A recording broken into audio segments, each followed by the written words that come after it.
I can tell I've been in Oshkosh for a while because you can barely see my tie downs because they're so buried in the grass that's grown over top of them.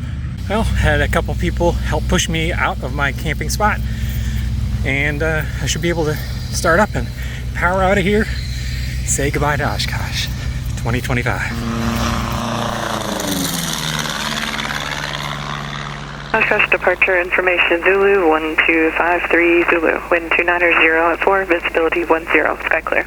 Temperature 24, dew point 23, altimeter 3003. Runway 27 and runway 18 right in use. VFR departures, follow the direction of the EAA flagman to the departure runway. Do not call ground control for taxi. It's Sunday, a little earlier than I was planning to go. Originally, it's almost 9 in the morning, the last day of the show. I'm leaving a little bit earlier because the weather down south where I'm going to be going is not the greatest. So the plan is to fly VFR down to DeKalb, get some cheap gas and a free burger, and then file IFR from there on the way home, and that should get me home no problem at all. There is definitely going to be some weather that I should file for. I'm doing the run-up as I'm doing my taxi down to 18 right here. 35 Echo, left side, runway 18 right, clear for takeoff. CY, right side, clear for takeoff, 18 left, thank you. You'll pull up next to that first runway edge light. Nevion, runway 18 right, line up wait on the left side past the blue dot. I had almost no delay taxiing out here, which is great. Patriotic 06, remember just continue up to that next peak hold short, runway 18 right.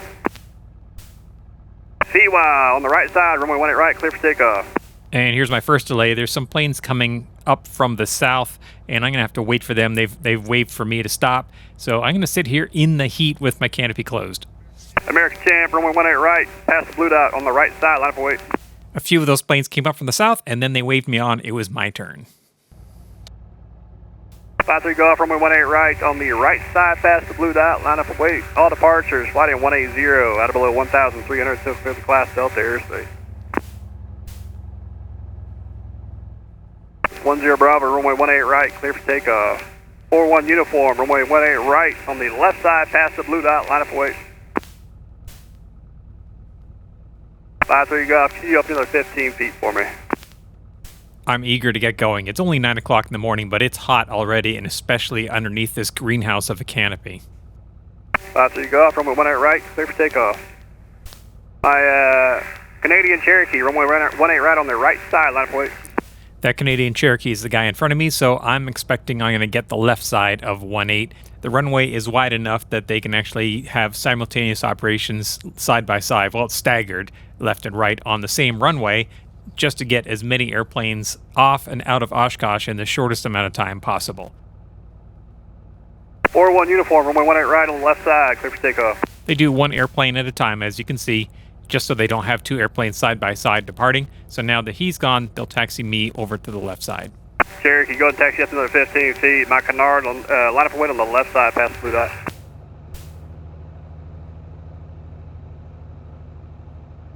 Canadian Cherokee, go and taxi up another 15 feet for me. Canadian Cherokee, runway 18 right, clear for takeoff. My yellow and white RV, runway 18 right on the right side, line up and wait. I'm kind of sad to be leaving here, and it's very surreal now taking off from the very same runway that I have been watching airshow airplanes take off and land on all week long. And now it's my turn. Canard, turn 10 degrees left, runway 18 right, clear for takeoff. My blue and white RV, left side, past the blue dot, line up and wait. Alright, everything's green. Airspeed's alive. 50. All Traffic. departures, just caution for a disregard. The white and yellow RV right side, runway 18 right, clear for takeoff. And there's all departure, 70. use caution for a target that's shoreline, southbound, not talking to anybody. On the departure, flighting at 180 right below 1,300 feet until you're out of the Delta airspace. Thanks for coming, see ya. Runway 18 right on the right side, line up and wait. Side Oshkosh. Wait on the right side. It's not quite as insane as the arrival, but there are a lot of airplanes leaving, and they're all going in different directions at different speeds and altitudes, so I'm keep my head on the swivel. Blue and white RV left side, runway 18 right, clear for takeoff. 131 Lima, pull up to the first runway edge light on your right side. My low wing at the runway, line up and wait on the left side past the blue dot. 875, pull up to my pink shirt, up to the runway edge. 1 Echo Zulu, line up and wait left side, 18 right, line up and wait left side. 31 Lima, runway 18 right, clear for takeoff. 1 Echo Zulu, left side, line up and wait. 875, right side past the blue dot, line up and wait, pull up next to that first, please.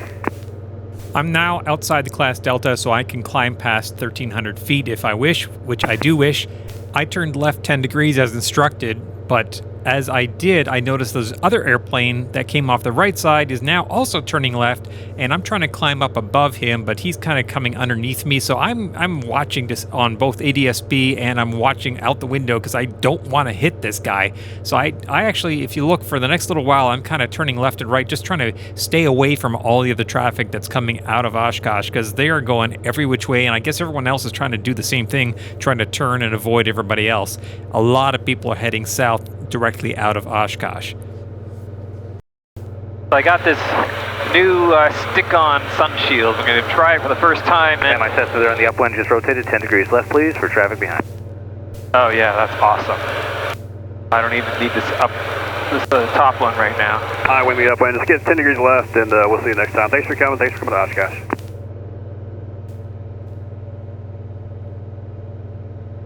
Oh, that's good. And apparently I made it out just in time. Is Doc going to be a while, do you think? Hopefully not. We got the forward landing, and then Doc will probably roll right after that, and we'll get right back to departing everyone out of here. Yeah, and we may have a Mustang depart also, but he's pretty quick. In the meantime, we appreciate seeing everybody here. Thanks for coming. Hope you had a great year. Hope you have a great flight home. We'll see you next year. That was nice of him to say. And did I mention there was a lot of traffic up here? Traffic. And thank you very much. There's an AT-11 behind Doc and the Mustang. If you want to get me out full length, or I'll go taxi where you are. I'm looking at the ADS-B and I see we're on an intercept, so I'm going to change my heading just a little bit to get around him. You said there's an AT-11. You're down there behind the Mustang? Affirm, behind the Doc and the Mustang. Okay, we'll see how we're going to work that out. So I've turned away from the one plane, but that has put me directly into the path of another one, and I'm looking at that guy. I'm trying to figure out where am I going to go to get away from him. And I want to make sure that I can see him because he's at close to my altitude. So I'm starting to look around trying to figure out where is that guy? What do I have to do to stay away from him? Where is that guy? He's climbing up over here. Alright, I don't think he's an issue. Oh, I got another one. Climbing up behind me. I was definitely lucky to get out when I did. All right, everybody waiting for departure. 18 right. Doc's going to be rolling here shortly. We're going to get to sit here and watch them depart. That'll be exciting. And then we'll have a Mustang and then another Warbird depart after them. As soon as the tower clears them out, we'll get back to getting everybody moving. 18 right here, and we'll get you on your way home. Again, we hope you had a great Oshkosh. Thanks for coming. And while everyone waited for departures to resume, the radio traffic became much more conversational and a lot less official. That detailed Bonanza, where are you guys going? We're heading up to Mackinac Island and then down to San Antonio. It should be a beautiful flight up there. Looking forward to it. You guys do a fantastic job here. Hey, we couldn't do it without you. This is my first time ever flying into and out of Oshkosh, so you guys made it easy. Well, that's great to hear. We hope we see you many more years in the future. And all those double clicks you heard there are other pilots that are basically, that's the way of saying that they agree by doing that double click without actually transmitting their voice on the air. And you can see I'm still zigzagging to avoid traffic. All right, we got that Mustang moving now. As you guys come up here, you'll see oh, that's kind of loud. You'll see a platform like a trailer with some antennas on it, and 3 guys in pink shirts. We call this a moo cow, and this is what we use to work departures out of here. Now I'm looking at the weather and it is changing and I'm not liking what I'm seeing. The ceiling is turning into an overcast and it is much lower than it was forecast for DeKalb. I can't get in there VFR. Alright, changing plans. I am no longer going to land at Dunkirk or DeKalb because they are down to marginal VFR. Not what they were showing earlier. So what I'm going to do is I just filed from DeKalb to home, and I've got 4 hours of fuel. It's only a 2-hour flight, so I'm good there. And I am just going to Once I get to DeKalb, I'm just going to jump on to approach and get my clearance in the air from DeKalb. Yeah, it was clear with absolutely nothing this morning, and that was what was forecast, but now they've got 800 scattered and 2100 broken, so that's not good for VFR, is it, really? And that means I'm going to need my oxygen for that leg, so I might as well get that ready while I got some time. I'm not the only one with this idea, as you're about to hear somebody else get their clearance over DeKalb, but when I try it, once again, Chicago Approach screws me around. 428 Zulu, radar contact 3 south of DeKalb Airport, maintain 6,000, do not climb higher than 6,000. I've got the IFR for you when you're ready. 428 Zulu, you're cleared to the Juliet Whiskey November Airport via radar vector to Peatone, Echo, Oscar November, then direct to Danville, Delta November Victor, then direct, maintain 6,000, expect 7,010 minutes, squawk, and for now fly heading, actually just direct to Peatone at this time. So now that I'm closer to DeKalb, I'll call up and get my clearance. Good morning, approach November 797 Delta Lima, 30 miles north of DeKalb, 6,500, look to pick up my IFR to 1 Gulf 5. Stand by. So I got standby, and I waited for 4 minutes and never heard back from them, so I called them up again. Approach, do you have a clearance for 797 Delta Lima? Other aircraft trying to call approach, say the call sign again. November 797 Delta Lima, still waiting for my clearance. 797 Delta Lima, contact approach 12055. 25-5, definitely, thanks. So it turns out this guy just didn't want to deal with me, so he sent me on to another sector controller whose sector I wasn't even in. I didn't know this yet. I thought I was just being handed off. Approach November 797 Delta Lima, 18 miles north of DeKalb, 6,500, looking for clear IFR to 1 Gulf 5, please. It was 797 Delta Lima looking for an IFR? 797 Delta Lima, affirmative. Okay, where'd you file off of and where are you, what's your destination? Filed off of DeKalb, I'm 17 miles north of DeKalb, destination 1 Gulf 5. 1 Delta 5? Negative, 1 Gulf 5.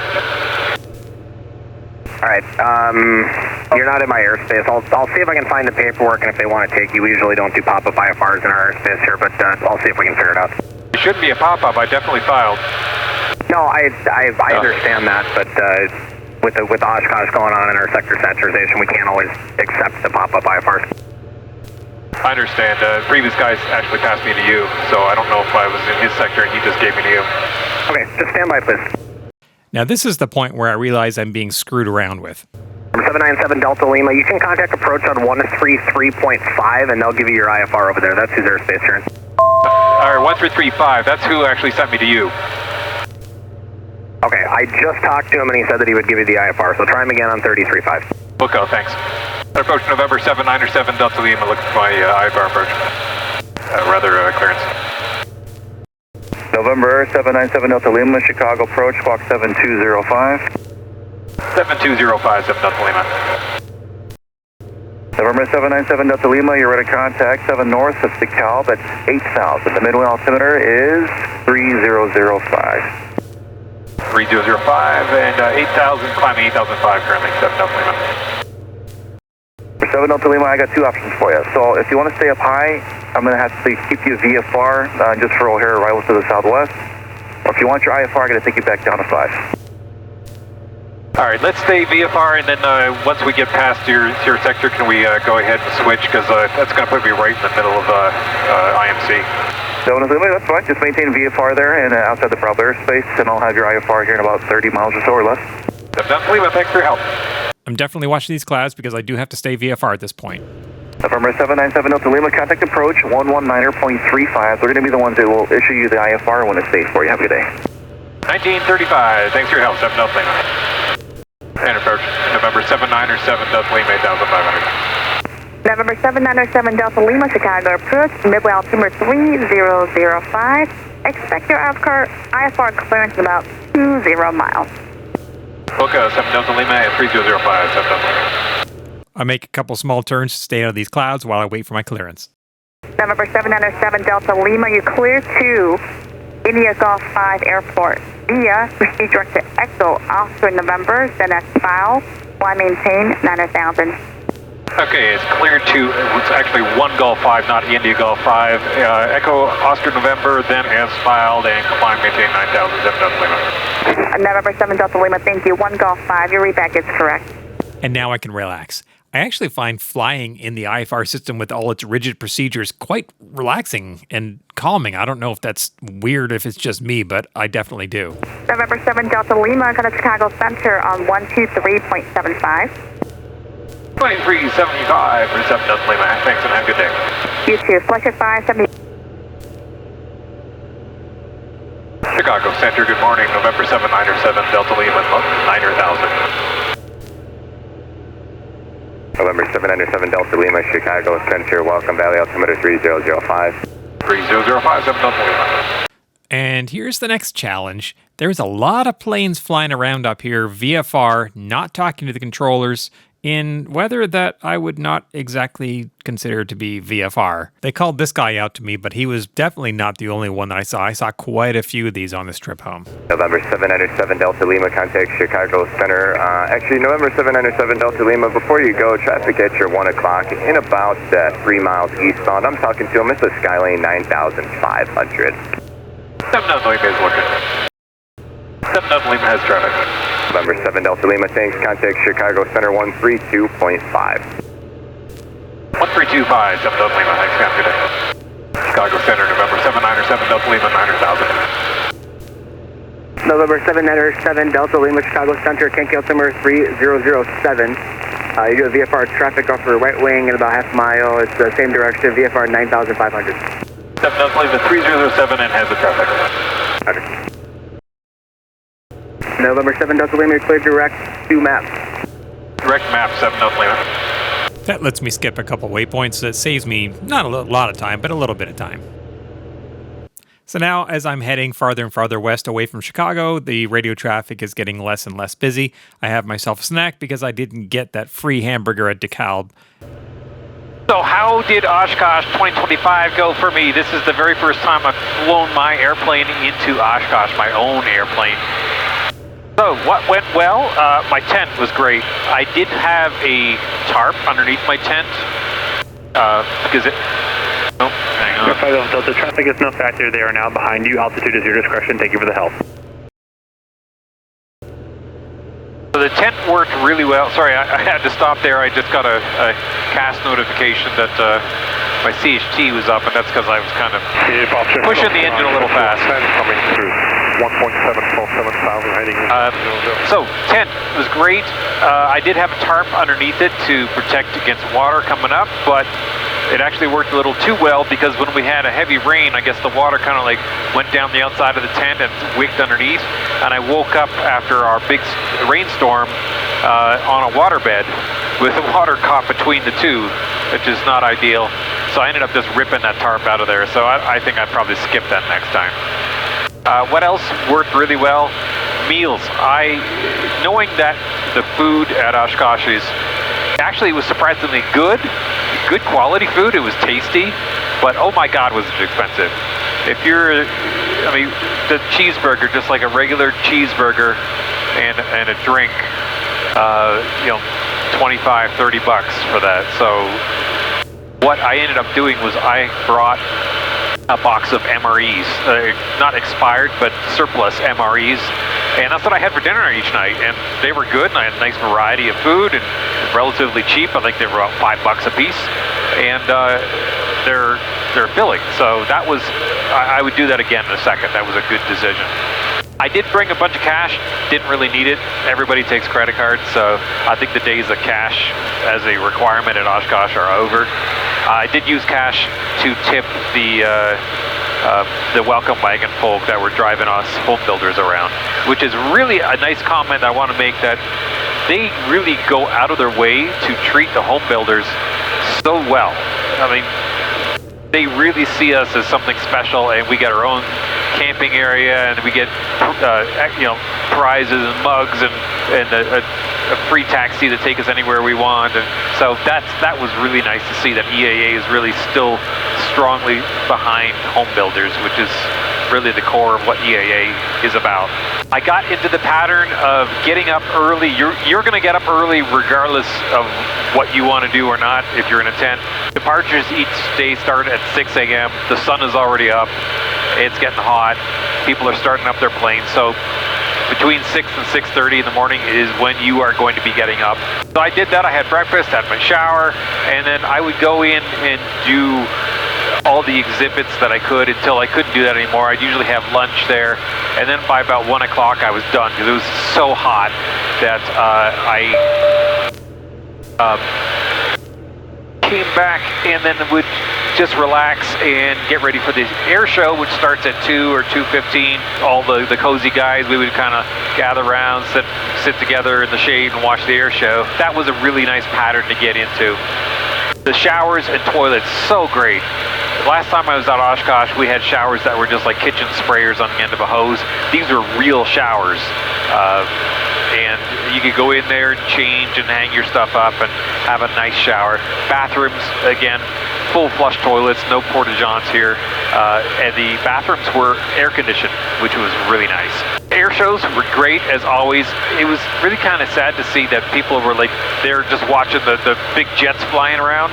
And when a talented airshow performer would go up in his extra or his pits or whatever and do just unbelievably good routine, and people were like looking at their phones. That's kind of sad. They should really understand what they're looking at and appreciate the art and the sport of that, because literally it was the best of the best that I've ever seen. Bug spray. I bought bug spray. I bought 2 things of it to bring with me, and I have no idea what happened to it. I'm sure I packed it in the plane, but I couldn't find it. Couldn't find it in my tent. So I went all week with no bug spray. My legs are covered in bug bites. I probably should have just gone and bought some, but oh well.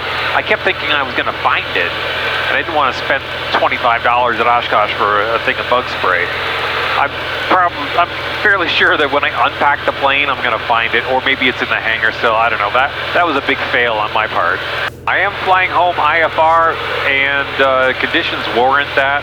I am seeing people up here flying VFR that really should not be flying VFR. I mean, it is what it is. I guess people need to do better planning to get home from Oshkosh. But I mean, we have a solid undercast here. People are coming up and down through that VFR, and I'm seeing people flying VFR at altitudes here that they are not going to clear buildups. That's not good. People need to do better, or do the work and get your IFR rating. Abingdon, my friend Abingdon was exhibiting her women's watches in Hangar B. I got to meet her after 10 years. We've been talking online for 10 years, and I finally got to meet her. Her party on Tuesday night was off the charts. It was one of the best nights I had at Oshkosh. I got to meet so many fantastic people. That was so much fun. Abingdon, thanks for that. Great seeing you. We got some buildups here with thunderstorms, but it's off to our south, and it is heading south, so I don't think that's going to be an issue for us here. There were a couple things that I really wanted to see that I didn't get to see. I really wanted to see that scale P-38 that the guy built. Looked for it everywhere. I just saw people posting pictures of it, never did find it. And that SE, I can't remember the name of it. It's a new design where they are building their own engine. The whole airplane is a kit that they're building, including the engine. They announced it. It's been developed in secret. They announced it at Oshkosh. I really wanted to go look at it because it was a cool looking airplane, but never found it, never got to see it. Again, saw people posting pictures of it, and I'd go there and it wasn't there, so maybe they were flying it, I don't know. I heard somebody say that it was in the ultralight section, and I did go through the ultralight section, but I didn't see it there either, so that was a little disappointing. But I did get to see everything else that I wanted to see. I'm pretty sure I got to... 7 Delta Lima, contact following approach 127.2. 27.2 for 7 Delta Lima, good day. 27.2 for 7 Delta Lima, good day. And approach November 797 Delta Lima 9000. November 797 Delta Lima, full wind approach. Full altimeter is 3006. 3006, 7 Delta Lima. It helps when you're talking on the radio that you actually push the transmit button. Works better that way. Now we're going to get some IMC here. Let's just make sure none of this is convective. No convection here. I really like the nighttime air shows. I'd never seen that before. That was really cool. I kept thinking, there's no way I ever wanted to. I don't think I would be happy to fly aerobatics, but flying aerobatics at night, no thank you. So overall, I loved seeing all my cozy group friends. Cozy Builders group, it just has the greatest people. It was really great hanging with all those guys. I really enjoyed being around them, and it was just, the people really make it. I mean, yeah, there's millions of airplanes, but the people make it what it is, and having all those great people, all the cozy builders there is really what makes Oshkosh great. I loved having the Goodyear blimp to see, and sorry, I'm just monitoring. I'm in IMC here, a little bit turbulent, so I'm just watching to make sure that things are okay. 30 Whiskey, thank you. But after a week of having the blips continually on top of you, it was all right. They weren't too noisy. However, the Bell helicopters, they got the Bell 47 helicopters giving rides, $70 for a 5-minute ride. I mean, they start up first thing in the morning. They only stop at night. It's non-stop. 2 or 3 of those helicopters overhead all day long. You get sick and tired of hearing Bell 47 helicopters, so I mean, it was kind of cool to see at first, but oh my gosh, you get sick of it after a while. One of the cozy guys is, or one of the easy guys, was also one of the pilots of the Privateer, which is the Coast Guard B-24 conversion. It was really nice of him to take time out of his day, and he was very busy to tour us through that airplane. I really enjoyed that. That was kind of special. And it was kind of the same thing with the people in the home-built camping area, where they have the pavilion and everybody just kind of hangs out and they're friendly, and they want to talk about building airplanes or airplanes in general. Happy to do that. We did have a lot of people come through and ask questions when we were sitting around, so we're always happy to answer people questions about the cozy. The educational sessions I found of limited use. The builders, I went to a couple of builders ones, and it went, for me, it went slow because they were just telling me stuff I already knew, and I'm like, yeah, most of those I ended up just leaving. I went to a couple IFR ones. One was, it was, just hints and tips on doing approaches. Again, nothing I didn't already know and don't already do, so of limited use. The other one was a little better. It was about dealing with emergencies in terms of failures in IMC. So if you're in IMC and you lose your GPS, what do you do, kind of thing. So that one I thought had some good information that I learned from. I think if you were a builder and you're just starting out, or you're trying to figure out what you're getting yourself into, those sessions would be so invaluable, because they're presenting all the stuff that you need to know, and then you get your hands-on practice. I thought that was really great. The heat. It was brutally hot. I went through almost a whole case of Gatorade that I brought with me, and then I had my water, which I was refilling all the time. I drank and drank and drank so much. You have to stay hydrated because you're just going to sweat. It was so hot, and I remember the first day I got there, I'm like, I don't know how I'm going to do this. I don't know how I'm going to get through this heat. But after about 2 days, you get kind of used to it, and it didn't bother me as much. And yes, you're sweating your ass off, and you get sticky with this, sunscreen. I used SPF 70 sunscreen. I'm still pretty dark though, and you will find out if you missed a spot that you didn't get sunscreen on. You got all this greasy sweat sunscreen bug spray on your. It's kind of nasty, but I mean, you got to do what you got to do to protect yourself and stay healthy and safe in the heat. There was a couple times where it got really hot, and I was walking a lot, and I got to the point where I'm like, okay, I need to find some shade, get something to drink. I'm getting overheated, and that was fine. So just make sure you keep that in mind. I walked, I think, an average of 15,000 steps a day, which is about 6 miles a day. And that was mostly done before noon, because after noon I'd be, you know, sitting and watching the air show. I didn't buy a lot. I bought a ton of shirts. I bought this really cool sunshade, stick-on sunshade thing from this place, Wing View Tint, and you could just peel it off and stick it anywhere. That's really cool. That was a good purchase. I bought updates for my Garmin databases. But that's about all. I didn't really buy a whole lot. I did talk to a lot of vendors. I talked to vendors for stuff that I have in my airplane already. 43, turn left, direct Watson. So that was useful. My signs are falling out here. So 4330, climb maintain. all my signs I printed and laminated, so I could use those again next year. And then I also had on my HBC, and then I have pavement taxi only because I didn't want to be turned off onto the grass, and I just put that just in case. But they knew that already, so I didn't need to use that one.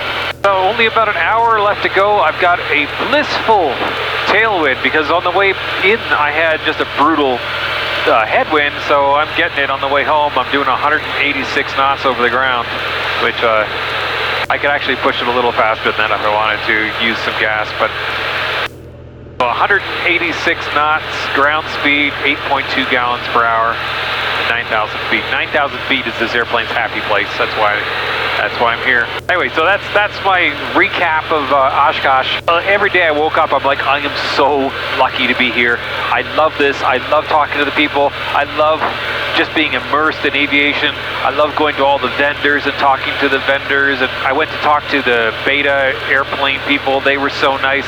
I talked to so many helicopter and airplane manufacturers, and they're all so enthused about what they're doing, and it's great to talk to people who are so happy with what they're doing and so dedicated to furthering aviation and their products.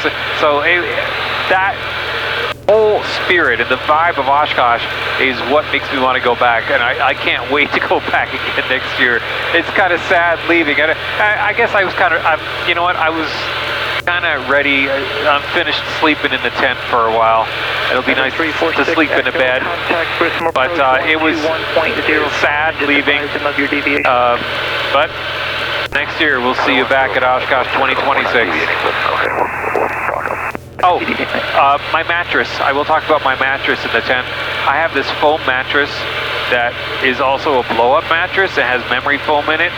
It's kind of big. It takes up a lot of room. It actually takes up more room than anything else back there, but it worked so well. It was so comfortable. It has a little built-in pump that pumps it up and pumps it down, and I will put a link to it in the description below because it was fantastic. So comfortable. Best sleep I've ever had in a tent. Another product that I didn't get at Oshkosh, I bought it just before Oshkosh. Again, I will put a link to this in the description below, is the infrared blocker screen protector for the iPad that I've got on here. And because your iPad always overheats, get the sun coming in the canopy, sun's on top of the iPad, and the iPad overheats and shuts down. Well, that's no good when you're in the airplane. So this thing, supposedly, you put it on, and it reflects all the infrared radiation instead of passing it through into the iPad, and so that the iPad won't overheat, and it 100% works. Normally I have to like tilt the iPad and like block it, and I'm shoving stuff up in here to try to block the sun, but I haven't had to do that at all. It is in full sun right now, and I can feel it, and it's not even hardly warm. So it's called a Scooch infrared or heat blocking stick-on screen thing for your iPad, and they have it for all the different iPads. I would so recommend this to anybody that flies with an iPad.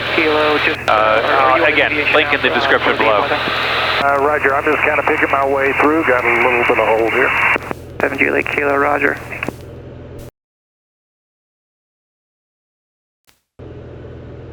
This is nuts. This airplane is so fast. I'm doing 187 knots over the ground. I'm not even flat out. I could go faster, but I'd use more fuel.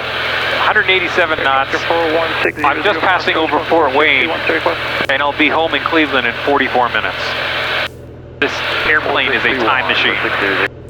Looking at the FISB data, I can see that the weather is such that I'm going to need an approach to get into Medina at home, and I can look up the winds at home and decide which approach I'm going to use. So I brief the approach so that when I get called and transferred to Cleveland, I can answer this question. 797 Delta Lima, contact Cleveland approach 128.25. 2825, 720, thanks. Cleveland approach, November 797 Delta Lima, 900,000. 797 Delta Lima, Cleveland approach, December 3007, what approach you like in Medina? 3007, we'd like the RNAV 27 with the Volby transition, please. 47 Delta Lima, roger, proceed direct to Volby, I'll have lower for you shortly. Direct to Volby, 7 Delta Lima. I was not the only one requesting this approach. There was a stream of airplanes coming from Oshkosh, all doing the same approach into Medina. For 4 Tango, about 10 miles from Volby, cross Volby 3000, cleared RNAV, runway 27, approach into Medina. Cross Volby at 3000, clear for the RNAV 27, Medina, 4 Tango. And then it was my turn, and you can hear me a little bit task saturated as I make this radio call. Number 797 Delta Lima, 12 miles from Volby, cross Volby at 3000, clear RNAV, runway 27, approach Medina. 7 Delta Lima, cross the Volby at 7,000, cleared for the RNAV 27, Medina. Yep, I said 7,000 instead of 3,000, but no harm done. Medina traffic, Cozy 797 Delta Lima, 10 miles to the east, RNAV 27, Medina, full stop. I'm in and out of clouds on this segment of the approach, but once I start descent segment, then I definitely come out of the clouds and I call up Cleveland to cancel my IFR. That way I don't have to do it on the phone after I land, and it clears up the airspace for other people to land. Cleveland approach 797 Delta Lima, can cancel IFR. For 797 Delta Lima, IFR cancellation received, squawk VFR, free exchange approved, see you later. Squawk free power, thanks for your help, 7 Delta Lima. Medina traffic, Cozy 797 Delta Lima, 4 mile final, RNAV 27, Medina, full stop.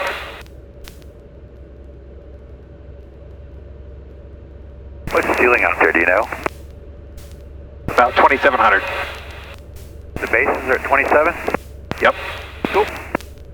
Up till now, this was a coupled approach, but I'm going to shut off the autopilot and do the rest of this by hand.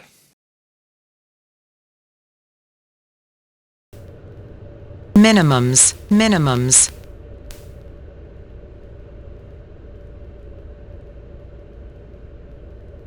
500. If you look closely, just as I cross the threshold, you'll see a sudden downdraft. Right there, and I had to pull up to recover from that.